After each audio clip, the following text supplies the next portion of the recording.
우리 모두는 이 세상에 이름을 가지고 살아갑니다. 얼마나 많은 그런 사람들에 의해서 우리들 각자의 이름이 불려지는지 모릅니다. 세련된 이름인지 고상한 이름인지 아니면 촌스러운 이름인지 그 차이만 있을 뿐이죠. 모든 사람들에게는 다 각자마다 이름이 있습니다. 저도 제 이름이 투박해서 별로 안 좋아합니다. 원래 제가 태어났을 때 저희 할아버지가 이름을 진복이라고 지으셨대요. 네, 맞아요. 참진자 복복자였을 거예요. 한자 뜻으로 하면은 굉장히 좋은 뜻이었겠지만 저희 아버지가 진복이 마음에 안 든다고 덕신이라고 짓겠다고. 그래서 아버지가 붙여주신 이름인데 저는 진복이나 덕신이나 대체 뭐가 다른지 모르겠어요. 그 차이를 잘 모르겠지만 투박하게 느껴지는 건 똑같아요. 그래도 저는 제 이름 바꿀 마음은 전혀 없습니다. 앞으로도 평생 이 이름을 가지고 평생 살아가게 될 겁니다. 근데 간혹 이름을 바꾸게 되는 경우도 있어요. 지금 제가 말씀드린 경우처럼 좀 투박해, 좀 촌스러워. 그래서 누군가한테 내 이름을 밝히기가 너무 창피해. 그런 경우 이름이 바뀌어지는 경우가 있습니다. 그 어르신들 보면은 그 이름에 비밀이 있더라고요. 특히 이제 병원 신방 같은 데 이제 가게 되면은 분명히 이 병원에 이 호실에 입원하셨다고 분명히 얘기 들었는데 아무리 찾아봐도 없어요. 이름이. 그래가지고 이제 물어보게 되죠. 여기 아무개 이름 가지신 분 입원하고 있지 않냐고. 그런 분이 안 계시대요. 이상하다. 알고 봤더니만 호족 이름. 호족 이름이 조금 보니까 촌스럽더라고요. 그래서 이름 바꾸시기 참 잘하셨다라는 그런 생각도 제가 한 적이 있었습니다. 또 어떤 경우에 이름을 바꾸게 되는가? 하는 일마다 참 되는 일이 없을 때, 할 때마다 뭔가 좀 꼬이고 안 될 때, 뭔가 새로운 기분으로 새롭게 인생 살고 싶을 때, 그럴 때 이제 이름을 바꾸게 되는 경우가 종종 있습니다. 좀 연예인들이 좀 그렇더라고요. 한동안 잠적했다가 새롭게 나오게 됐는데 이름을 확 바꾸고 나와요. 아마도 그 이름 때문에 내가 뜨지 못했다고 생각을 해서 그런 것 같습니다. 그래서 뭔가 새로운 마음으로 새롭게 출발한다는 의미에서 이름을 바꾸고 나오는데, 그런 분들 보면은 이름만 바꾸는 것이 아니라 얼굴도 바꾸고 나오고. 그래서 가끔 TV를 보다가 누구랑 많이 닮았는데? 와, 비슷하게 생겼다. 누구랑 많이 닮았어. 근데 그 누구가 그 누구더라고요, 보니까. 얼굴을 고쳤기 때문에 헛갈릴 수밖에 없는 거죠. 성도님들, 이름이라고 하는 것은요, 그 사람의 모든 것들을 다 떠올려주게 됩니다. 그 이름만 딱 듣게 되었을 때 그 사람의 인상착의부터 시작해서 내가 그 사람을 많이 접하고 있었단다 할지라면 그 사람의 어떤 성향, 성격, 그 사람의 인품, 또 신앙이냐, 그 사람의 어떤 이 믿음까지 딱 연상을 하게 됩니다. 그렇기 때문에 그 이름이라는 것은 분명히 이름값을 하게 되어 있어요. 여기 분평동 사거리에 가면은요, 타이어 가게인 것 같은데 대형 현수막에다가 이렇게 홍보를 해놨더라고요. 아마 지나다니시면서, 에버세이브 쪽 지나다니시면서 아마 보신 분들은 막 보셨을 거예요. 아무개 이름 딱 적어놓고, 어머니가 지어주신 이름인가? 아버지인가요? 예, 부모님이 하여튼 지어주신 이름 석자 내걸고 정직하게 장사하겠습니다. 이렇게 쓰여있는 것을 보게 됩니다. 그 이름 석자에 자신의 모든 것들을 다 걸고 홍보하는 거예요. 이것도 마케팅의 전략이긴 합니다만 그만큼 이름의 모든 것들을 다 걸고 정직하게 장사하겠다는 것을 크게 어필하게 되는 것입니다. 우리도 과연 이름 석자 당당히 내걸고 뭘 할 수 있을까요? 과연 내 이름 석자를 내걸고 누구를 위해서 그렇게 헌신할 수 있을까요? 오직 예수 그리스도만을 위해서 우리들의 그 이름이 당당히 걸려질 수 있기만을 간절히 바랍니다. 지금도 좋아하는 복음성가이기에 가끔씩 제가 혼자 많이 흥얼거립니다만, 송명희 시인이 썼던 시에 곡을 붙인 예수 그 이름이라는 찬양이 있습니다. 이 곡을 쓴 사람이 덕신이 형이에요. 진짜 제 형이 아니라 최덕신이라는 분이 이 곡을 만들었어요. 저랑 이름이 같아서 그냥 전 덕신이 형이라고 부릅니다. 송명희 씨는 누구신지 아마 아실 겁니다. 잘 걷지도 못하고 잘 말하지도 못하는 그런 내성마비 장애인이에요. 근데 그 누구보다도 독실하고 신실한 그런 크리스찬입니다.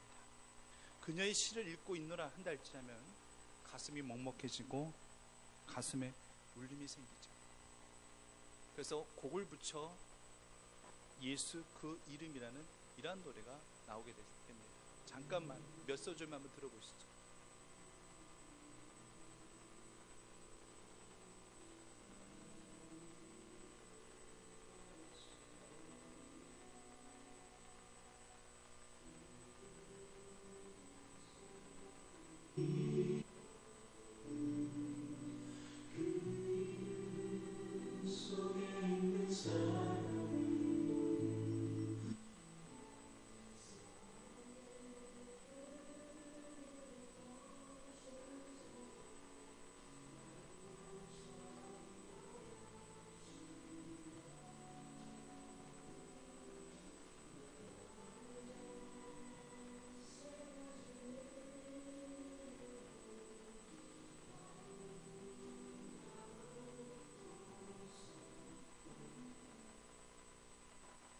예수 그 이름의 비밀이 숨겨져 있었던 것을 성명의 시인은 알았습니다.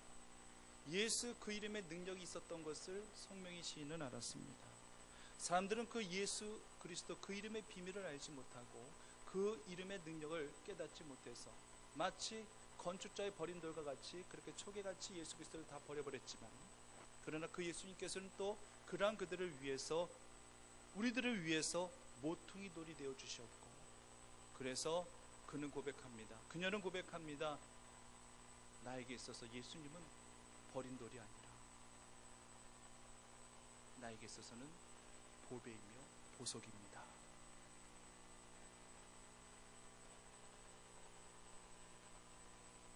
말을 제대로 할 수도 없고 표현조차도 제대로 할 수 없고, 누가 보면 다 손깍질할 수밖에 없는 그러한 기구한 인생, 가련한 인생, 얼마나 자기 인생을 원망하고 세상을 원망하면서 살았었을까요? 얼마나 죽고 싶다라는 그런 생각을 하루에도 아마 수십 번 되뇌면서 하루하루를 살았을까요? 하지만 그 마음에 예수 그리스도라는 이름이 들어오기 시작한 이후부터는 그녀는 예수님으로 말미암아 이제 정말 보석과 같은 인생을 살게 됩니다. 자신이 지은 시의 가사처럼 내 마음에 새겨진 그 예수 그리스도의 그 이름은 이미 나의 보석이 되었듯이 이제 그 자신도 보석과 같이 반짝반짝 빛나는 그런 인생이 되었어요. 또 이 송명희 시인이 쓴 또 유명한 또 곡에 또 최덕신 씨가 지은 또 쓴 나라는 그런 이 복음성과도 아마 잘 아실 거예요. 예전에 많이 불려졌습니다. 나 가진 재물 없지만, 나 남이 가진 지식 없지만, 나 남이 가진 건강 있지 않지만, 하지만 난 남이 못 본 것을 보았고, 나 남이 듣지 못한 음성 들었고, 나 남이 깨닫지 못한 것을 나는 깨달았으니 우리 하나님은 공평하신 하나님이십니다.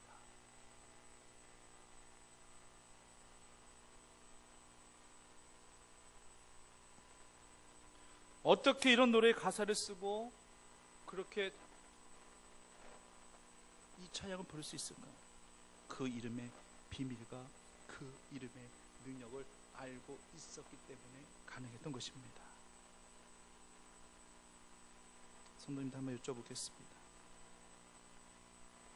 예수 그리스도 그 이름이 여러분들에게 진정 보석으로 다가오십니까?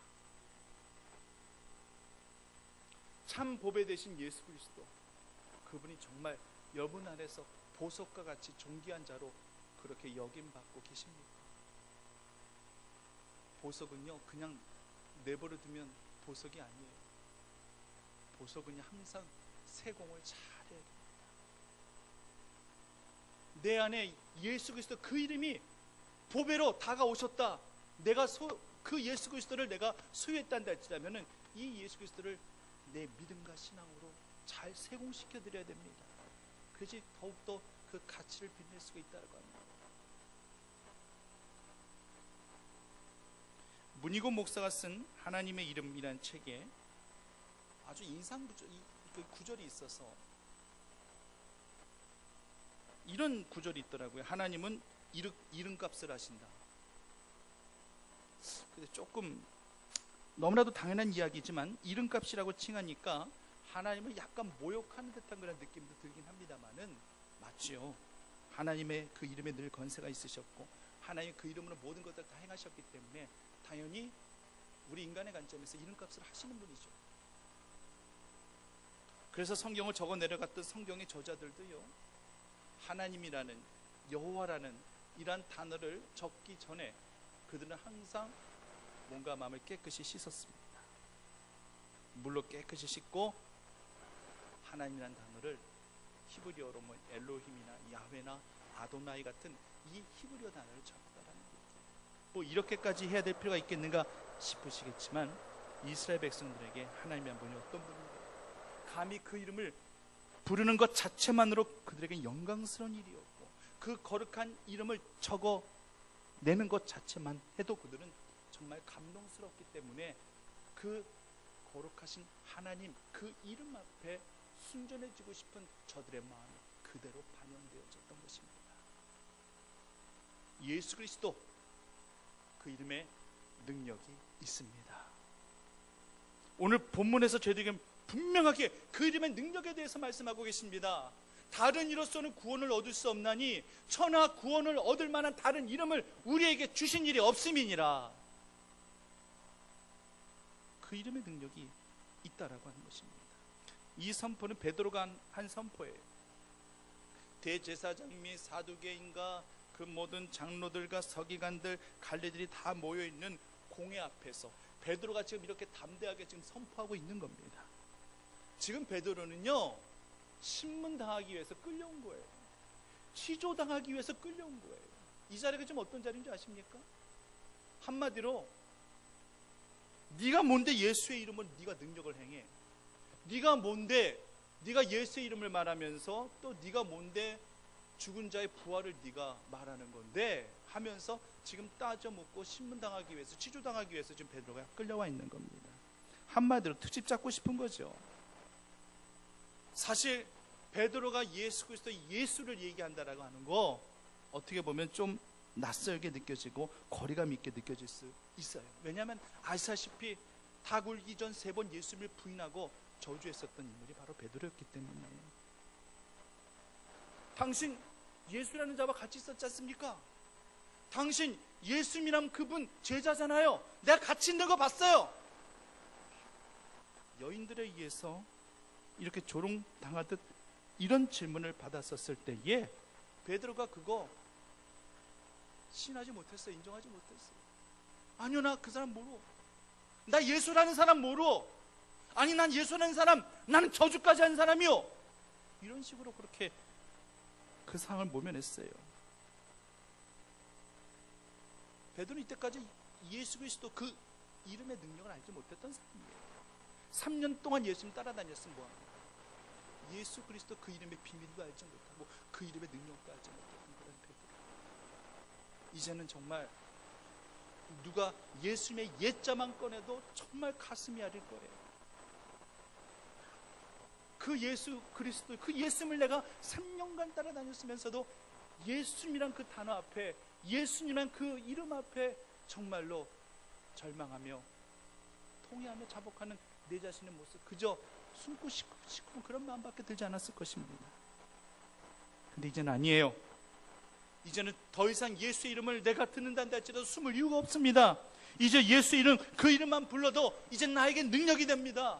이제 예수님 그분의 이름은 이제 내 삶의 존재 이유가 된 거예요. 내가 살아가야 할 분명한 목적이 되신 분, 그 예수 그리스도 그 이름이었던 것입니다. 그래서 그는 성전 미문에 앉아있는 그런 앉은 병에게도 주저없이 이렇게 선포하잖아요. 내게 은과 금은 내게 없거니와 내게 있는 것은 내게 주노니 곧 나사렛 누구의 이름이요? 예수의 이름으로 일어나 걸어라. 예수의 이름으로 일어나 걸어라. 그 이름의 능력을 이제는 알게 되었습니다. 그 이름의 비밀을 알게 되었습니다.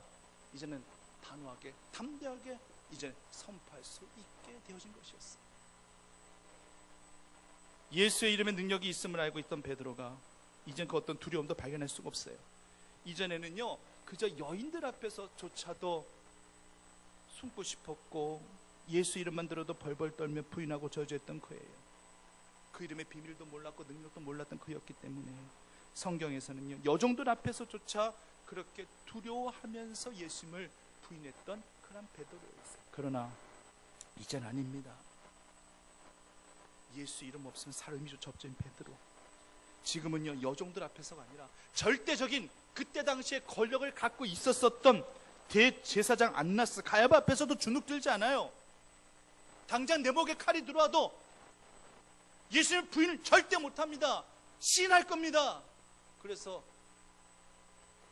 거꾸로 매달려 십자가, 그렇게 자청해서 그렇게 죽기를 원했었던, 또 그렇게 죽었었던, 그렇게 순교했었던 그런 베드로였던 것을 우리는 너무나도 잘 알고 있어요. 이젠 그들 앞에서조차 담대하게 예수 그리스도 이름을 선포하는 것입니다. 너희들 같은 자들이 건축자의 버린 돌과 같이 그렇게 예수 그리스도를 버렸지만, 그러나 예수 그리스도께서는 너희들과 같은 자들, 우리들 같은 자들을 위해서 모퉁이 돌이 되어 주셨고, 그래서 결국 다른 이로서는 구원 얻을 수 없게 되었고, 천하 구원 얻을 만한 다른 이름을 우리에게 주신 일이었기 때문에 우리는 예수 그리스도 그 이름으로 우리는 구원 얻게 되어진 것이다. 이것을 담대하게 선포하게 되어진 것입니다. 이번 주에도요, 교회장으로 또 장례가 있어서 장례를 치렀습니다만, 이게 장례를 계속 치르다 보니까 유명한 연예인들도 몇 명 만난 적이 있어요. 한 번은 어떤 집사님의 장례를 교회장으로 치르는데, 그 고인의 그 사위가 가수 서수남 씨셨어요. 요즘 세대는 잘 모르실 거예요. 예전에 서수남 하청이라면은 꽤 유명한 그런 듀엣 가수가 있었었죠. 동구박 가수원길 아카시아 꽃이 활짝 폈네, 그 노래를 부르셨던 그런 가수였는데, 키도 정말 엄청 크시더라고요.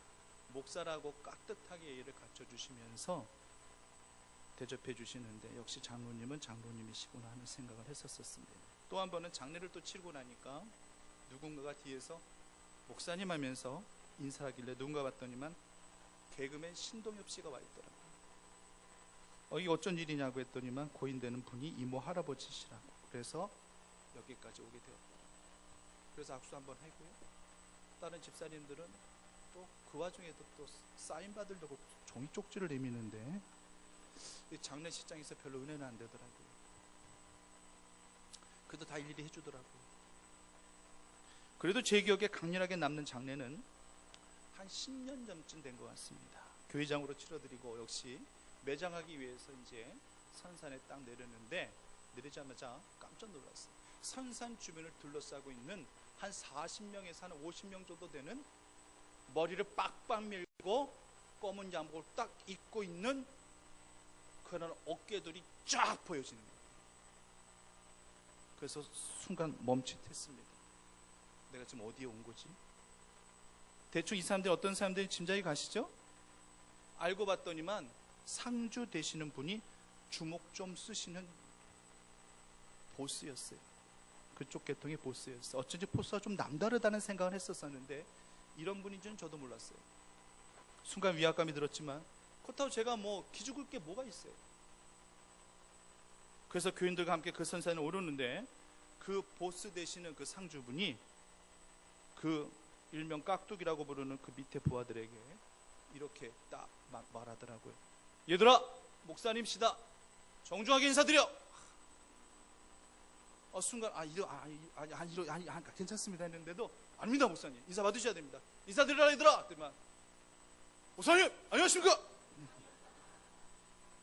아주 합창을 하면서 인사를 하는데, 그 인사받는 기분 참 좀 삼삼하더라고요.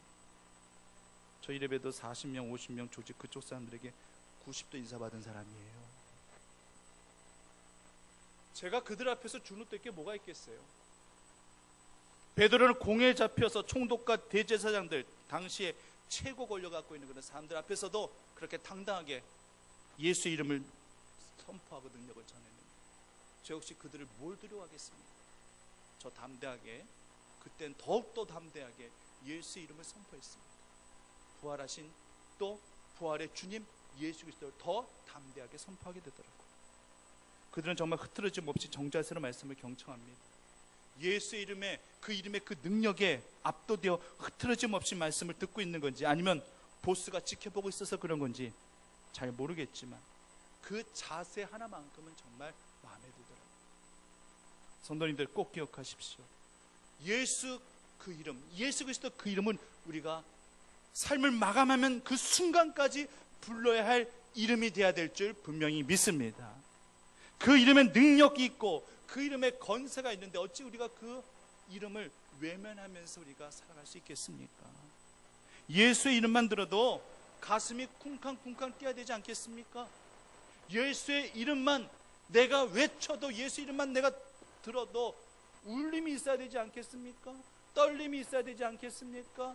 찔림이 있어야 되지 않겠습니까? 수능 시험을 보고 난 후 초조한 마음으로 결과를 기다리는 입시생들이나 입사 시험 몇 번씩 낙방한 그런 취업생이 또 다시 한번 입사 시험을 보고 초조한 마음으로 합격의 여부를 기다리고 있을 때에 누군가가 그 곁에 와서 합 소리만 내도요 가슴이 쿵쾅쿵쾅 뛰지 않겠습니까? 자신의 인생이 달려있고 자신의 미래가 달려있는 일이기 때문에 누군가가 합이라는 그러한 소리를 내기만 한다 할지라도 순간 가슴이 고동치고 심장이 뛸 수밖에 없는 거 아니겠습니까? 그렇다고 그 결과가 합격이든 불합격이든 그 결과가 내 영혼까지 책임져 주는 건 절대 아니에요. 내 영혼을 책임져 줄 그 이름 바로 예수 그리스도밖에 없는 거예요. 그렇단다 할지라면 예수라고 선포하는 그 이름 앞에 우리는 두려운 마음도 떨리는 마음도 함께 가져야 되는 것이고요, 그리고 기쁨과 희열의 마음도 함께, 감사의 마음도 함께 가질 수 있어야 된다고 하는 것입니다. 절대 우리 가슴이 냉랭해지지 않기만을 간절히 원합니다. 우리 가슴이 냉랭해진 가슴, 이 가슴 갖고 우리가 뭘 할 수 있겠습니까? 성도님들에게 정말 이런 마음들이 있습니까? 예수의 옛자 소리만 듣더라도 기뻐 어쩔 줄 몰라 할 만큼, 두려움과 떨림의 마음도 함께 가질 만큼 그 예수 그리스도 그 이름 앞에, 그 능력 앞에, 그 건세 앞에 우리가 요동치며 반응하며 그렇게 살아가고 있느냐는 얘기입니다. 사도행전은 흔히 성령행전이라고 얘기하잖아요. 사도행전 말씀을 쫙 보면 초대교회 역사부터 시작해서 베드로의 역사부터 시작해서 나중에 사도 바울의 역사까지 그 순간순간 놀란 하나님의 그 기적 같은 은혜들이, 하나님의 역사심이 얼마나 많이 나타나는지 모릅니다. 그런데 그 시작은요, 냉랭해진, 차갑게 식어진 이 심령이 변화받으면서부터 이제 시작되어진 거예요. 베드로가 설교를 했더니만 냉랭해진 이스라엘 백성들의 마음에 변화가 일어납니다. 어떤 변화가 일어나느냐, 그들이 마음에 찔리기 시작해요. 그러면서 고백할, 그럼 우리가 어찌할까? 여러분, 마음에 찔림이 일어나려면요 먼저 순서가 있어요. 마음에 울림이 있어야 되고요, 마음에 울림이 있고 난 다음엔 마음에 떨림이 있어야 되는 것이고요, 마음에 떨림이 있고 난 다음에 그 다음에 있는 것이 찔림이에요. 이것이 3단계입니다. 냉랭해진 우리 가슴에 찔림이 있기 위해서는 울림이 있어야 될 것이고, 떨림이 있어야 될 것이고, 그리고 찔림이 있어야 된다는 얘기예요. 이스라엘 백성들은 냉랭해진 가슴이었지만은 베드로의 설교를 듣고 그렇게 변화됐습니다. 우리가 어찌할꼬, 우리가 어떻게 해야 되는가 탄식하기 시작합니다. 여기서부터 초대교회가 시작한 거예요. 여기서부터 초대교회가 시작이 된 겁니다. 초대교회는 성령님과 함께, 그리고 말씀 앞에 그 찔림 때문에 내가 어찌할꼬 그렇게 고백하면서부터 초대교회가 시작이 된 거예요. 예수의 이름의 그 비밀을 알게 되면서부터, 예수의 이름의 그 능력을 알게 되면서부터 자기 자신들을 돌아보게 되는 것이고, 찔림이 있다 보니까 하나님 앞에 회개를 하게 되는 것이고, 그리고 새롭게 내가 주님을 위해서 그러면 내가 어찌 살고 내가 어떻게 해야 될고, 그렇게 고백하게 되면서부터 성령님이 그들을 통해서 역사하기 시작한 것입니다. 여기에서부터 사도행전이 시작이 되는 거예요. 그러므로요, 여러분들 항상 내 가슴이 차갑게 식어져 있지는 아니한가를 항상 생각하셔야 돼요. 말씀을 보아도, 말씀을 들어도 보통 어떤 느낌도 없고 감동도 없다 생각하신다는 할지라면 이 가슴이 냉랭해진 거예요. 가슴이 차가워진 것입니다. 울림이 있고 떨림이 있어야 됩니다. 찔림도 있어야 됩니다. 그럴 때에 내 안에 변화가 감지되어집니다. 내 안에 생명력이 전해지는 거예요. 그리스도의 생명력, 그 이름만 듣고서라도 그 이름의 생명력이 내 안에 차고로 넘쳐나게 돼서 내가 무엇을 하든지 간에 아멘으로 화답하며 무엇을 하든지 간에 감사로 보답하며 그렇게 주를 위해서 살아드릴 수 있는 그런 인생으로 변화되어진다는 사실을 꼭 기억하시는 주의 성도들 되시기를 간절히 바랍니다.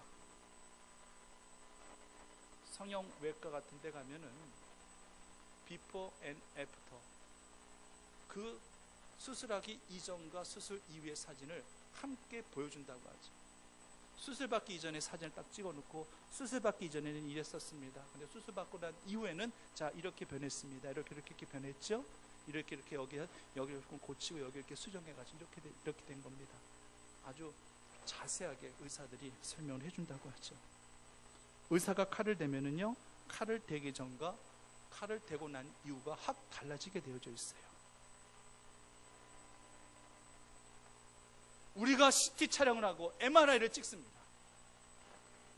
그리고 CT 촬영 결과와 MRI 촬영 결과를 딱 보고 의사가 환자에게 얘기할 겁니다. 여기에 이게 뭔가가 있습니다. 여기에 뭔가 이게 발견되어지죠. 그랬을 때 환자가 아무런 반응이 없어요. 그러면 그 환자는 정말 살 생명력, 살 의지조차 없는 사람이에요. 마음에 울림이 있어야겠죠. 마음에 떨림도 있을 것이고 마음의 찔림도 생겨나게 됩니다.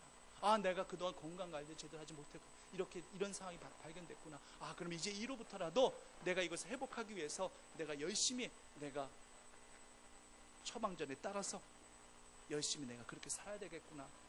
신앙을 갖고 있든 신앙을 갖고 있지 않든지 간에 모든 환자들은요, 그 CT 촬영 결과 앞에, MRI 촬영 결과 앞에, 의사의 설명 앞에 그렇게 마음의 울림과 그리고 마음의 찔림까지 생겨나게 됩니다. 그래서 이제는 내가 이전에 이런 생활들 하지 말고 내가 이렇게 내가 앞으로 이 처방에 따라서 살아야 되겠다는 그런 강력한 의지를 갖게 되는 거 아니겠어요? 주의 말씀도 맺습니다.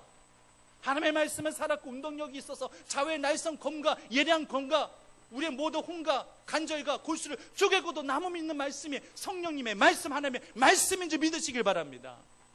그러면 이 말씀이 내 안에 지금 와 닿아서 나를 지금 도려낸다 한다 할지라면 수술받기 이전하고 수술받고 난 이유가 달라야죠. 똑같으면은 그러면은 내 신앙의 문제 인식조차 하지 못하고 있는 거예요. 냉랭해진 가슴 그냥 그대로 난 가겠다고 그렇게 생각하신 분과 똑같다는 거예요. 변화되기를 원합니다. 하나님의 이름의 능력으로 말씀의 칼을 대었을 때 달라지지 않는 것이 이것이 참 신기한 일이 될 정도가 되어야 되는 거예요. 사도 바울이 다메섹 도상에서 어떤 음성 들었습니까? 사울아 사울아 내가 어찌하여 나를 박해하느냐. 사울이 대답합니다. 주여 누구시니까? 그때 예수 그리스도께서 말씀하십니다. 나는 내가 박해하는 예수니라. 그 주님의 음성에 사도 바울이 울림과 떨림과 찔림을 다 받게 되고 완전히 거기서 꼬꾸라지는 거예요. 나는 네가 박해하는 예수니라.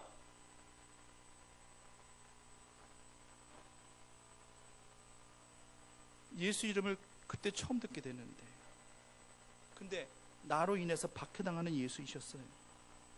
그가 해심은 이후부터 그의 내리와 그의 가슴에 지어지지 않는 형상으로 박혀진 주님의 음성. 내가 박해하는 예수입니다. 내가 박해하는 예수입니다. 그 음성이 선명히 아로새겨져 있는데 어찌 냉랭해진 가슴 갖고 그가 하루하루 살았겠습니까? 불붙은 심령 갖고 그는 그렇게 선교적인 현장에서 복음을 외치고 불렀습니다. 우리도 이 같은 정신 갖고 우리가 주를 위해서 살아드리는 그런 인생이 되어야 되지 않겠습니까? 이제 말씀을 정리하고자 합니다. 다시 한번 거듭 강조해서 말씀드립니다. 오직 예수 그리스도 그분의 이름 앞에 존귀, 영광, 능력 모두 그 이름 안에 다 담겨져 있는 줄 믿으시기를 간절히 바랍니다. 우리는 그 예수 그리스도 그분의 비밀을 알고 있기 때문에, 예수 그리스도 그분의 능력을 알고 있기 때문에 그 은혜와 능력과 그 공로로 그 주님을 이제 평생 모시면서 살아가야 될 하나님의 자녀들이 된 거예요. 얼마나 감사한 일입니까? 나 같은 자를 택하여 주셔서 하나님의 자녀 되게 하신 것이 얼마나 감사한 일입니까? 무엇 가고 바꾸겠습니까? 온 가산을 다 주고 바꿀지라도 바꿔지지 않는 것이에요. 엄몰치 못할 그 형용할 수 없는 그 예수 그리스도 그분의 이름 앞에, 그 사랑 앞에 겸허히 무릎 꿇고 주를 붙들고 붙잡고 나아가는 성도님들 되시기를 간절히 바랍니다. 마태복음 13장에서 그 천국의 비유를 말씀하시면서 사람이 일을 하다가 부활을 발견했죠. 부활을 발견한 후에 숨겨두고 기뻐하여 돌아가서 자신의 소유를 다 팔아서 그 밭을 아예 몽땅 다 사버리게 됐다라고 그렇게 고백하죠.